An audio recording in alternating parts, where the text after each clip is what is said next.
Assalamualaikum warahmatullahi wabarakatuh. Ketemu lagi teman-teman bersama Mr. Faizal. Oke, gimana nih kabarnya teman-teman? Nah, Mr. harap teman-teman dalam keadaan baik-baik saja ya. Oke, untuk kali ini seperti biasa kita akan belajar tentang sains ya di kelas 5. Oke, materi yang akan kita pelajari pada hari ini yaitu tentang kalor. Nah, apa sih kalor itu? Kenapa harus kita pelajari kalor? Ya, nanti kita bahas secara detailnya di segmen selanjutnya. Nah, untuk mengawali pembelajaran kita kali ini, kalor itu yaitu sesuatu atau energi panas yang dapat kita rasakan. Misalnya ketika teman-teman sedang berjemur di bawah sinar matahari. 5 menit pertama masih belum panas. 10 menit pertama belum terasa panas.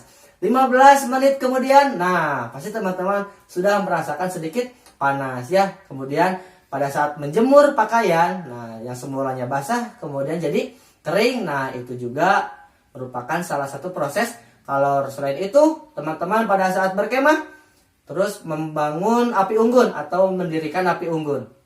Nah itu juga kan fungsinya untuk menghangatkan diri kita ya, memanfaatkan energi api yang ada di api unggun itu sehingga kita bisa lebih merasa hangat. Oke, nanti kita bahas secara detailnya ya. Namun sebelum kita masuk ke pembelajaran, Mister harap teman-teman semua dapat mencapai tujuan pembelajarannya. Yang pertama, nah, teman-teman harus dapat nih menjelaskan perpindahan kalor dalam kehidupan sehari-hari. Yang kedua, menjelaskan pengaruh kalor terhadap perubahan suhu dan wujud benda dalam kehidupan sehari-hari. Yang ketiga, yaitu melakukan percobaan tentang perpindahan kalor dan pengaruh kalor pada benda. Itu dia tujuan pembelajaran yang teman-teman harus capai. Oke, pembelajaran pertama yaitu tentang perpindahan kalor. Perpindahan kalor itu ada 3, ada konduksi, ada konveksi, dan terakhir radiasi. Oke, kita bahas yang pertama yaitu konduksi. Konduksi ialah perpindahan panas ya, atau perpindahan energi panas melalui zat perantara. Zat perantaranya itu yaitu benda tanpa diikuti perpindahan partikel zat tersebut. Jadi misalnya gini. Ketika teman sedang memanaskan suatu benda, misalnya ini bendanya ya, telunjuk Mister bendanya, kemudian dipanaskan menggunakan lilin atau api. Nah, melalui zat perantaranya itu benda ini ketika dipanaskan, nah si partikel atau zat yang terkecil yang menyusun benda tersebut, nah itu tidak ikut berpindah. Jadi dia tetap posisinya diam. Jadi ketika kita panaskan di sini, itu akan terasa panas di ujung sebelah sini ya.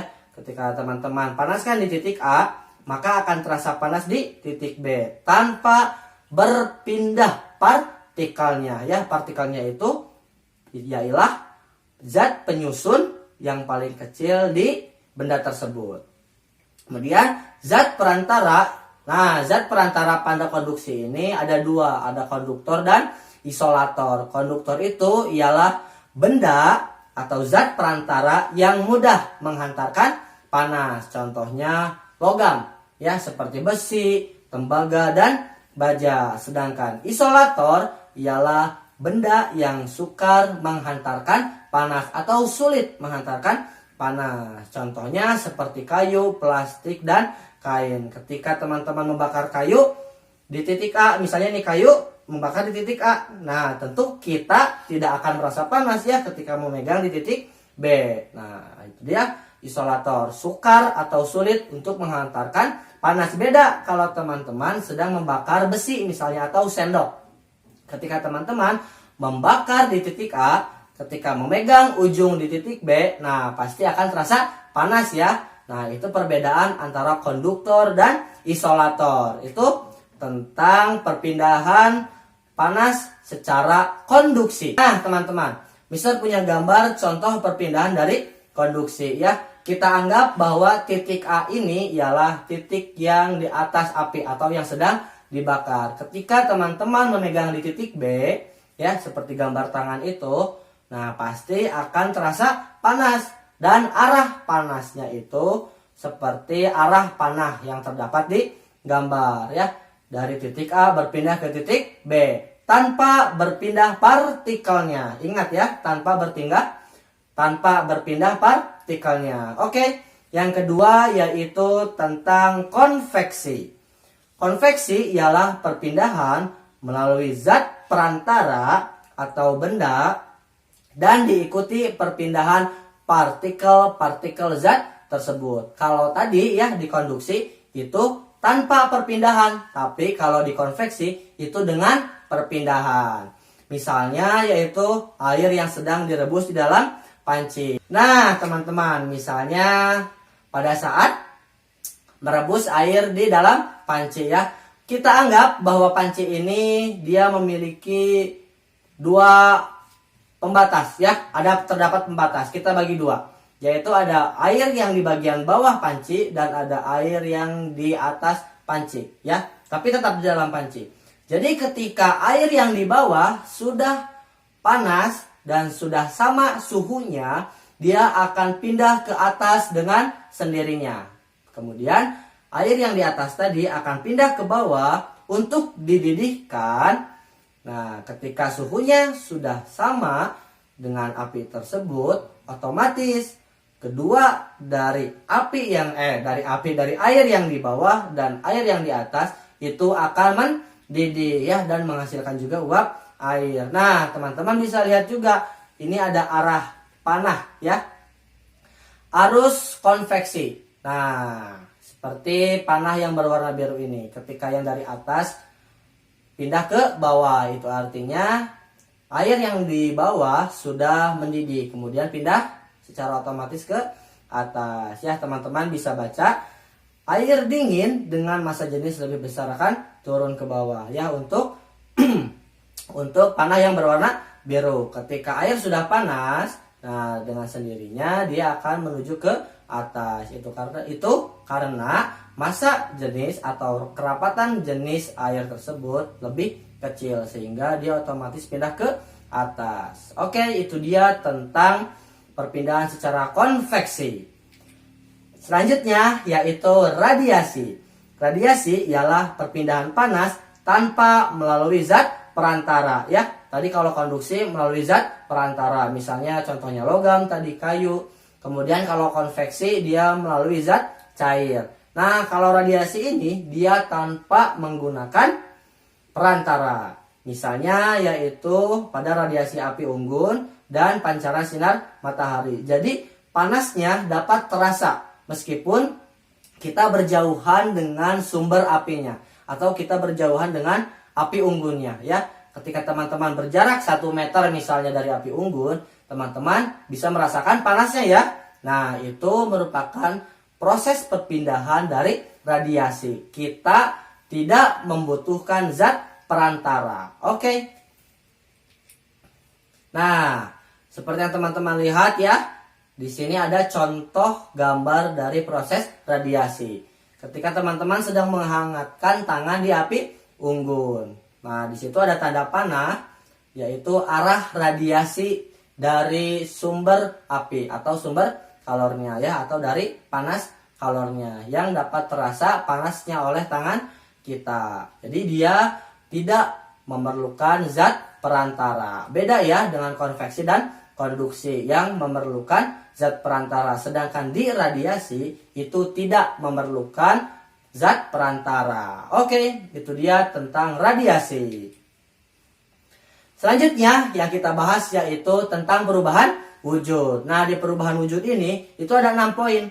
Ya, yang pertama ada membeku, mencair, kemudian menguap, ada mengembun, yang kelima menyublin, yang keenam ada mengkristal. Nah, nanti teman-teman bersama Mister juga kita akan pelajari satu persatu dari perubahan wujud ini. Oke, yang pertama yaitu membeku.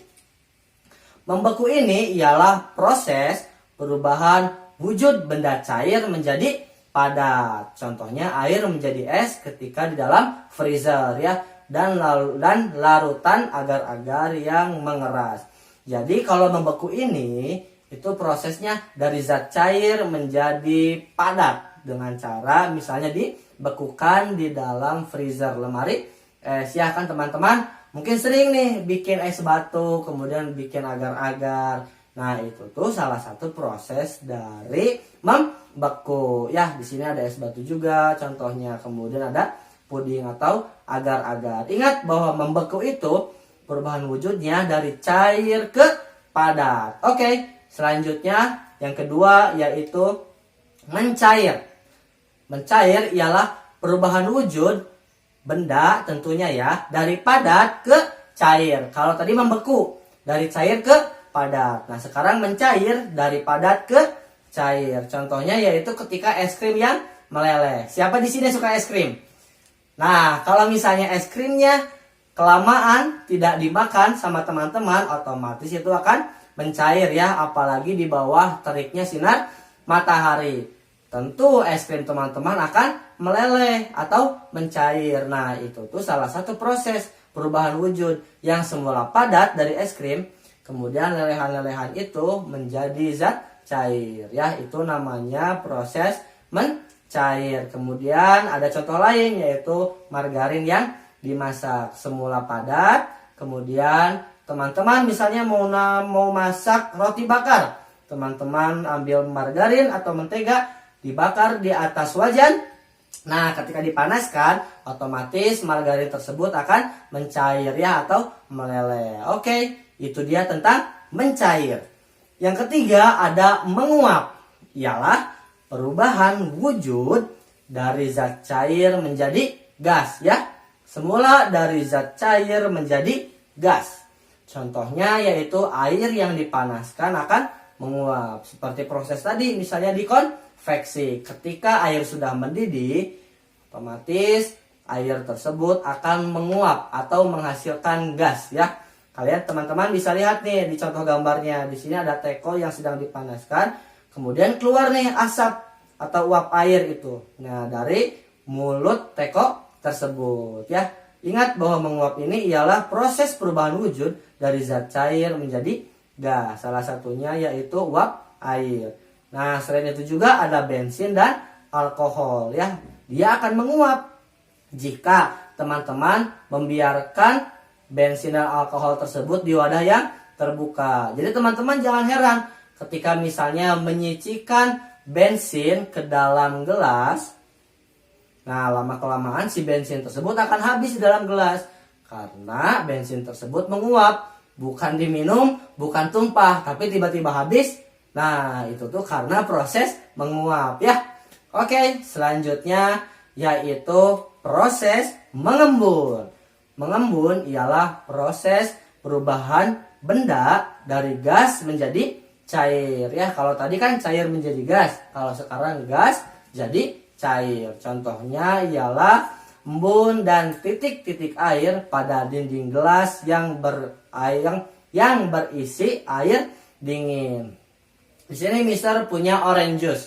Nah, ketika teman-teman sedang minum air dingin, nah tanpa disadari bahwa teman-teman bisa lihat tuh di dinding luar gelasnya terdapat embun-embun air. Nah, itu tuh perubahan wujud dari gas yang ada di sekitar gelas menjadi cair akibat perubahan wujud ya, akibat gelas tersebut dingin sehingga bukan membekukan, dapat mengembunkan udara yang di sekitar sehingga menjadi zat cair yang menempel pada dinding luar gelas tersebut. Oke, selanjutnya yaitu menyublim.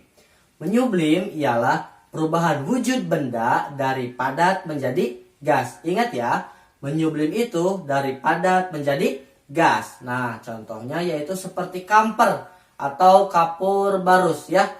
Nah, kamper ini kan kalau disimpan di lemari atau di toilet, dia lama-kelamaan akan habis ya ketika disimpan di ruangan yang terbuka. Nah, kamper ini kalau disimpan di ruangan tertutup, maksudnya di dalam plastik yang sangat rapat tertutup, nah itu pasti akan awet. Tetapi kalau teman-teman misalnya menyimpan kamper ini di lemari atau di toilet, pasti lama-kelamaan akan habis ya, yang semula bentuknya misalnya sangat besar lingkarannya, tapi kemudian pada saat misalnya seminggu atau 2 minggu kemudian bentuknya jadi seperti ini, jadi lebih kecil. Nah, itu artinya terjadi perubahan wujud ya, dari padat menjadi gas. Nah, ini tuh namanya proses menyublim.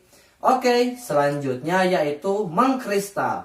Nah, kalau mengkristal itu ialah perubahan wujud dari gas menjadi padat. Kalau tadi kan dari padat ke gas. Kalau sekarang mengkristal itu dari gas ke padat ya. Contohnya yaitu peristiwa berubahnya uap air menjadi salju dan kerak hitam pada cerobong asap atau knalpot. Nah, coba teman-teman untuk membuktikan mengkristal ini, yang di rumahnya ada motor, misalnya motor ayahnya, coba masukkan telunjuk kalian ke dalam knalpot, ke dalam lubang knalpot, kemudian colekan. Nah, ketika teman-teman mengeluarkan jari itu, pasti akan ada kerak hitam ya, atau bercak hitam. Nah, itu tuh salah satu contoh dari mengkristal ya, yang semula dari gas menjadi padat. Oke, nah teman-teman, dari keenam perubahan wujud ini, dimulai dari tadi membeku sampai mengkristal, Mister simpulkan menjadi sebuah diagram. Oke, teman-teman bisa lihat diagramnya. Nah, ini dia teman-teman, diagram dari perubahan wujud ya, agar lebih mudah kita pahami bagaimana proses perubahan wujud. Seperti halnya misalnya membeku ya, teman-teman bisa lihat yang garis panah biru dari cair ke padat. Kemudian dari padat ke cair dia prosesnya cair. Kemudian dari gas ke padat itu namanya mengkristal. Tapi kalau dari padat ke gas itu menyublim. Kemudian dari cair ke gas itu menguap. Dan dari gas ke cair itu mengembun. Nah, kenapa kita bedakan warnanya? Kalau garis panah yang berwarna merah itu artinya dia menyerap kalor ya.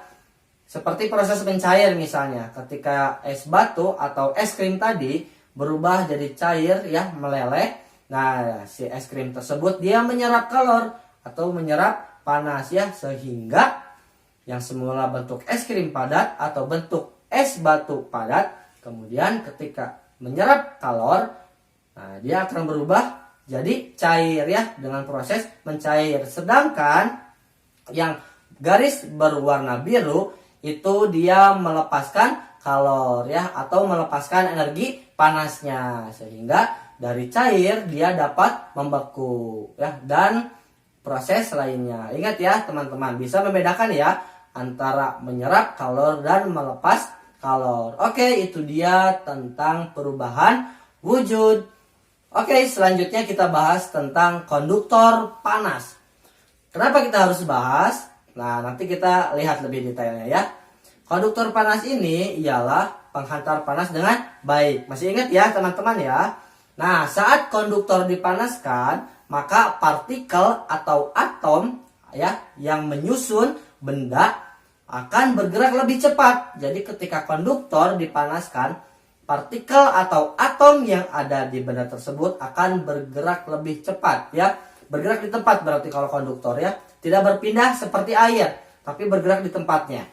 Semakin cepat atom bergerak, maka penghantar panas juga semakin cepat. Ketika atom bergeraknya dengan sangat cepat di tempat tersebut, maka makin cepat juga penghantaran panasnya, sehingga akan lebih cepat kita terasa panas pada saat disentuh. Nah, begitupun sebaliknya, ketika pergerakan atom itu menjadi lambat, otomatis untuk panasnya, nah maka itu pun akan lambat. Pergerakan atom ini juga mengakibatkan volume benda bertambah ya, atau disebut dengan pemuaian.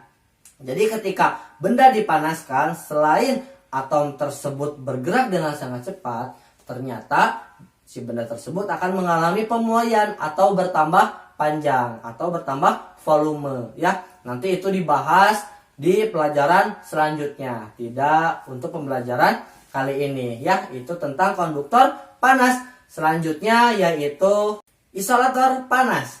Nah, isolator ini yaitu benda yang sukar untuk menghantarkan panas atau sulit menghantarkan panas ya. Tapi di sini Mister ambil sederhananya yaitu menghambat perpindahan panas.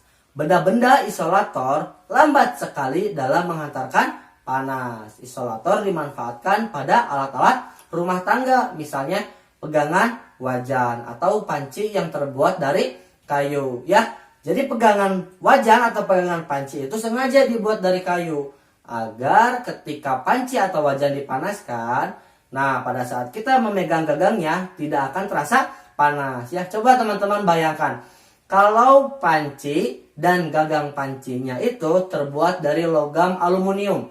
Ketika teman-teman semua sedang merebus air di panci, nah pada saat akan memindahkan panci tersebut, otomatis kita memegang gagangnya. Nah, maka akan terasa lebih panas ya. Terasa lebih panas karena terjadi perpindahan kalor ya. Karena kedua-duanya antara gagang dan panci terbuat dari bahan konduktor. Tapi kalau misalnya kita buat gagang pancinya dari kayu, nah antara panci yang dari aluminium sedangkan gagang panci yang dari kayu, ketika panci dipanaskan otomatis pada saat kita memegang gagangnya tidak akan terasa lebih panas ya. Bahwa kayu itu merupakan benda isolator, sukar untuk menghantarkan panas ya, atau menghambat perpindahan panas. Oke, diserap teman-teman bisa pahami itu ya, antara konduktor panas dan isolator panas. Alhamdulillah teman-teman, pembelajaran untuk kali ini kita cukupkan sekian ya. Tadi kita sudah belajar tentang perpindahan kalor ya. Teman-teman harus ingat bahwa perpindahan kalor itu tadi ada 3. Yang pertama ada konduksi, konveksi, dan radiasi ya. Kemudian tadi teman-teman juga belajar tentang benda konduktor dan isolator ya. Ingat bahwa konduktor itu mudah untuk menghantarkan panas, tapi isolator itu sangat sukar untuk memindahkan panas ya. Oke, Mister cukupkan sekian untuk hari ini. Semoga teman-teman dapat mengikuti pelajaran hari ini dengan riang gembira, dengan semangat tentunya, dan percaya diri ya. Kemudian yang terakhir, Mister harap teman-teman bisa mengikuti pelajaran meskipun lewat video ini ya. Jangan lupa titip salam untuk orang tua dari teman-teman semua. Oke, tetap sehat, tetap semangat. Terima kasih. Wassalamualaikum warahmatullahi wabarakatuh.